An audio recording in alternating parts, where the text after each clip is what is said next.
स्वागत है दोस्तों आपका एक और नई कहानी के साथ। तो चलिए बिना देरी के शुरू करते हैं। एक बार की बात है, एक घना जंगल था जहाँ सभी जानवर खुशी खुशी रहते थे। उसी जंगल में एक सुंदर मोर रहता था जिसका नाम था मयूर। मयूर बहुत बुद्धिमान था और उसकी सुंदरता के चर्चे दूर दूर तक थे। वह हर सुबह अपने पंख फैलाकर नाचता और सबको मंत्रमुग्ध कर देता। उसी जंगल में एक चालाक लोमड़ी भी रहती थी जिसका नाम था चपल। चपल हमेशा किसी न किसी को धोखा देकर खाना चुराने की फिराक में रहती थी। एक दिन चपल की नजर मयूर पर पड़ी। उसने सोचा, अगर मैं इस मोर को किसी तरह बेवकूफ बना दूं तो आज अच्छा शिकार हाथ लग जाएगा। चपल ने मयूर के पास जाकर मीठी मीठी बातें करनी शुरू की। अरे मोर भाई, क्या सुंदर पंख है तुम्हारे, और तुम्हारा नृत्य तो जैसे स्वर्ग की चीज हो।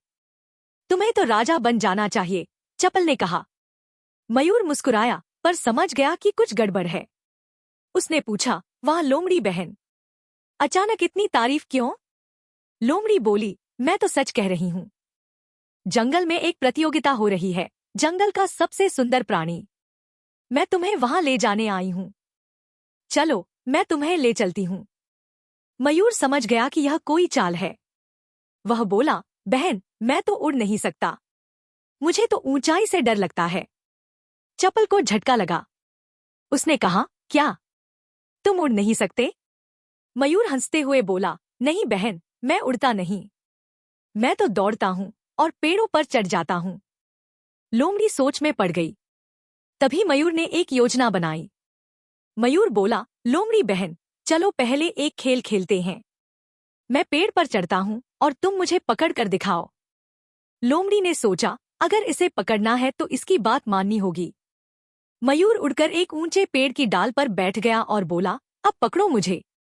लोमड़ी नीचे से कूदती रही पर मयूर तक नहीं पहुंच सकी। थक-हार कर वो बोली, धोखा, तुमने कहा था तुम उड़ नहीं सकते।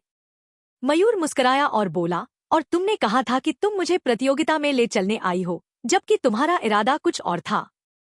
जैसे तुम झूठी, वैसे ही मेरी बात भी एक चाल थी। चपल शर्मिंदा होकर वहां से चुपचाप चली गई। उसे समझ आ गया कि चालाकी से ज्यादा जरूरी है ईमानदारी और सच्चाई। नैतिक शिक्षा, झूठ और चालाकी ज्यादा देर नहीं टिकती। सच्चाई और समझदारी से ही हम मुश्किलों से बच सकते हैं।